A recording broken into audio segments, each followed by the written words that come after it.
Welcome to The Explainer. So, picture the bustling, sun-drenched marketplaces of 5th century Athens. You've got the towering marble columns, everyday commerce happening all around, and right in the middle of it all, a totally new, highly controversial kind of figure steps onto the public stage. You can kind of think of them as ancient Athens' version of high-priced PR consultants or even influencers. These guys didn't claim to possess divine absolute wisdom. Instead, they promised something completely unprecedented. They promised to teach the practical art of seeming wise. Today, we're diving deep into this group of historical disruptors. History ended up remembering them, maybe a bit unfairly, by a single, heavily loaded word, sophistry. All right, let's unpack this word. Sophisti originally came from sophia, which basically translates to skill, cleverness, or practical wisdom. So these traveling teachers, they weren't out there claiming to have all the secrets of the universe. Not at all. What they actually had was an incredibly lucrative, highly effective skill set. It's almost like the ultimate ancient masterclass in the art of persuasion. They train their students on how to argue, how to speak beautifully, and most importantly, how to win debates in the Athenian assembly and the courts. But you see, it's exactly this shift, moving from the search for absolute truth to mastering the mere appearance of wisdom, that eventually birthed our modern, pretty negative concept of sophistry, which we associate with clever but entirely deceptive arguments. To really grasp just how radical these thinkers were, we've got to start with Protagoras of Abdera.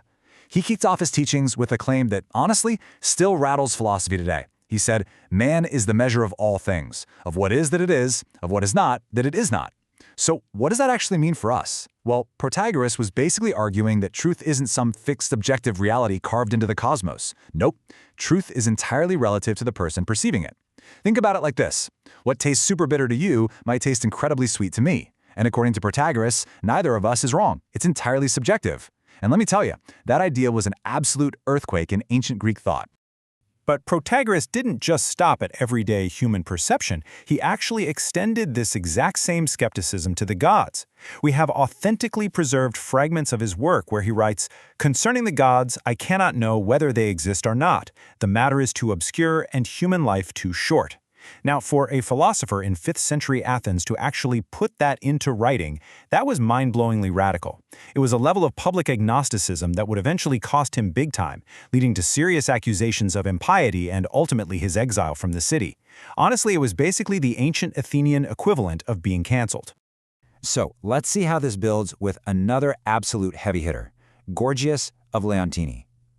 Gorgias took this whole focus on human perception and pushed it even further. He drew this fascinating battle line between speech and truth. In his famous surviving text, the Encomium of Helen, he argued that logos, or speech, holds this immense, almost magical power over the human soul. He quite literally compared it to sorcery. It can persuade, it can deceive, and it can entirely rewire what you believe. For Gorgias, rhetoric wasn't just some tool meant to serve objective truth. Not at all. Rhetoric was a rival to truth. It was a standalone power that could basically bend reality to whatever the speaker wanted. And this really brilliantly illustrates just how far Gorgias was willing to push the boundaries of logic. In his treatise On Not Being, he laid out 3 incredibly unsettling theses. Get this. 1. Nothing exists. 2. Even if something did exist, it couldn't be known by the human mind. And 3. Even if it could be known, you couldn't actually communicate it to anyone else. Now, whether Gorgias was pushing a sincere philosophical nihilism here, or if he was just flexing his rhetorical muscles with a brilliant and provocative exercise, it still stands today as one of history's earliest and most rigorous exercises in radical skepticism. It's wild stuff. Moving on, we see another fascinating split in the philosophy of Antiphon. And a quick fun fact here, we largely know about Antiphon's ideas thanks to fragments recovered on ancient Egyptian papyrus. Anyway, he drew a really sharp, defining line between 2 major concepts. First, you have physis, or nature, which represents these inescapable biological demands. And second, you have nomos, which means human law and convention. Antiphon pointed out a pretty cynical but totally observable reality. Human laws are just artificial agreements. You can easily break them in secret without any consequences, as long as you don't get caught. But nature's demands? You can never escape those.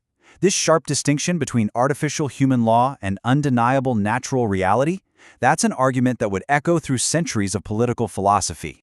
Which brings us to another major figure. Thrasymachus delivered a seriously heavy philosophical blow when he famously argued that justice is nothing more than the advantage of the stronger. He basically claimed that what we politely call morality or justice is really just a set of rules imposed by the people in power. It's entirely designed to serve their own self-interest, dressed up in nice language to keep the general public in line. Now, I do want to carefully impart a crucial piece of context here, because it's important. We don't actually have any surviving texts written by Thrasymachus himself stating this. Our only record of this super bold claim actually comes from Plato's highly dramatic portrayal of him in the Republic. So, the really crucial takeaway here is that the Sophists weren't just disrupting philosophy, they were upending the entire Athenian social order. Just imagine the economic friction for a second. Here are the Sophists, perfectly willing to teach absolutely anyone who could afford their admittedly steep fees, offering practical, real-world training in persuasion and success. And on the other side, the old Athenian aristocracy. They were absolutely scandalized by this, literally clutching their pearls. To the elites, wisdom was innate. It was tied to noble birth, and selling it for cash was seen as deeply, deeply vulgar. The old guard despised the Sophists because, for the very first time, political power through persuasive speech was being democratized. Well, democratized for anyone who had the cash to pay for it, anyway. And this is where we see the massive institutional pushback, led most famously by Socrates. Set against the backdrop of the Sophists' highly paid performances, Socrates developed his own method, which became known as the elenchus. Basically, it was a system of relentless probing questioning. But unlike the Sophists, Socrates wasn't trying to put on a show, and he definitely wasn't trying to persuade a crowd. His goal was to expose contradictions, strip away false assumptions, and seek objective truth through rigorous, one-on-one dialogue.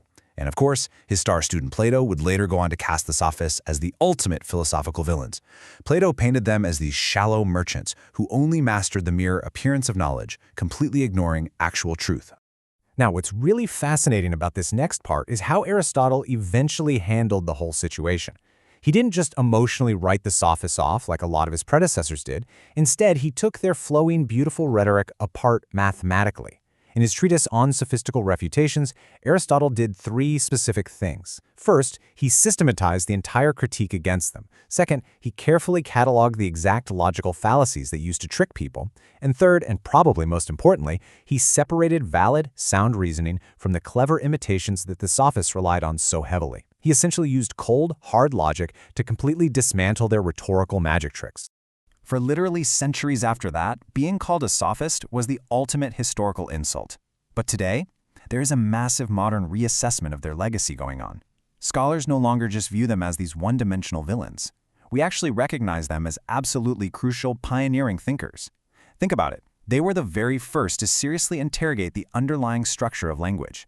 They were early analysts of human psychology, persuasion, and cultural relativism. In what's honestly a tremendous philosophical plot twist, these ancient villains were actually the ones brave enough to explore the really uncomfortable gap between the natural world we're born into and the artificial conventions we build around ourselves. So, as we wrap up this explainer, I want to leave you with one final lingering thought. What if the Sophists weren't actually philosophy's enemies, but its uncomfortable mirror? Just look around at our modern world today. Look at our politics, our media, our daily debates. The Sophists showed us exactly what human reason looks like when it's stripped of the comforting, cozy assumption that objective truth will naturally just win out on its own. They really force us to sit and reflect on the subjective, sometimes deeply uncomfortable nature of reality and the immense, almost scary power of the words we use to shape it. Thanks so much for joining me on this explainer, and remember to keep questioning the truth around you.